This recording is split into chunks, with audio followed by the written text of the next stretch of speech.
O aparecimento da cidade de Roma está envolto em lendas e mitos. Tradicionalmente, indica-se para sua fundação a data de 1753 a.C. Sabe-se, porém, que a formação cultural do povo romano deveu-se principalmente aos gregos e etruscos, que ocupavam diferentes regiões da Itália. Apesar de ser uma sociedade reconhecida como de súbita importância no desenvolvimento da arquitetura, suas estruturas populares eram relativamente simples. A planta das casas era rigorosa e invariavelmente desenhada a partir de um retângulo básico.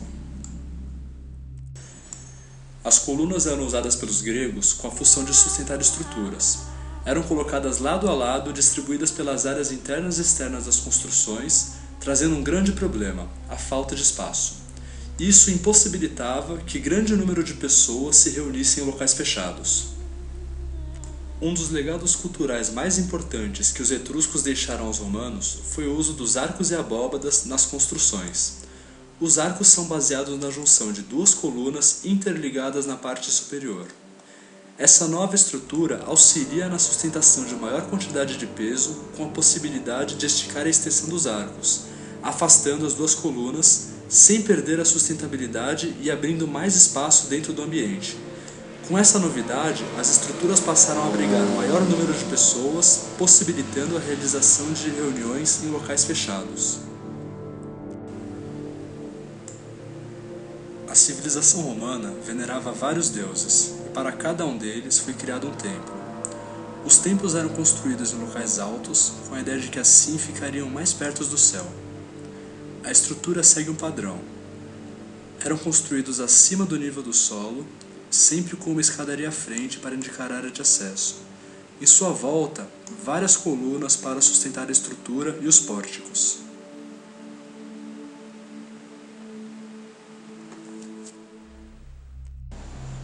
Graças ao uso de arcos e abóbadas, os romanos passaram a construir estruturas diferenciadas, em especial os teatros. Usando filas sobrepostas de arcos, obtiveram apoio para criar um local específico para o público, o auditório. Com isso, não havia mais a necessidade de assentar os teatros nas encostas de colinas, como faziam os gregos.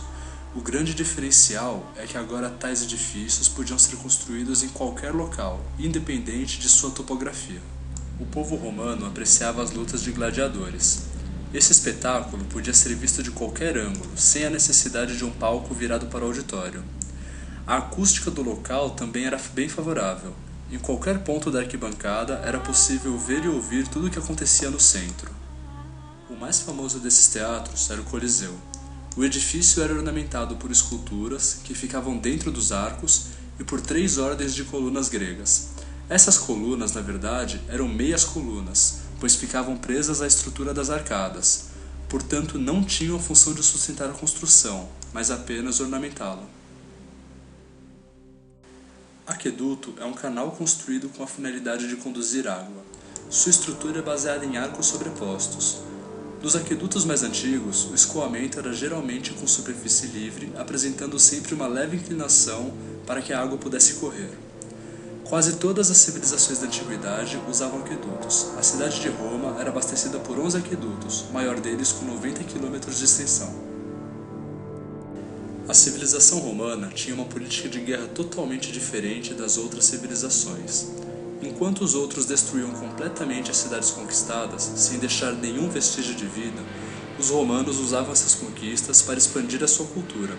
Convertiam os habitantes da cidade dominada para que se tornassem romanos. O marco de que a cidade fora conquistada por Roma é a presença de um arco do triunfo na entrada e saída da cidade. Esse arco servia como uma bandeira de conquista.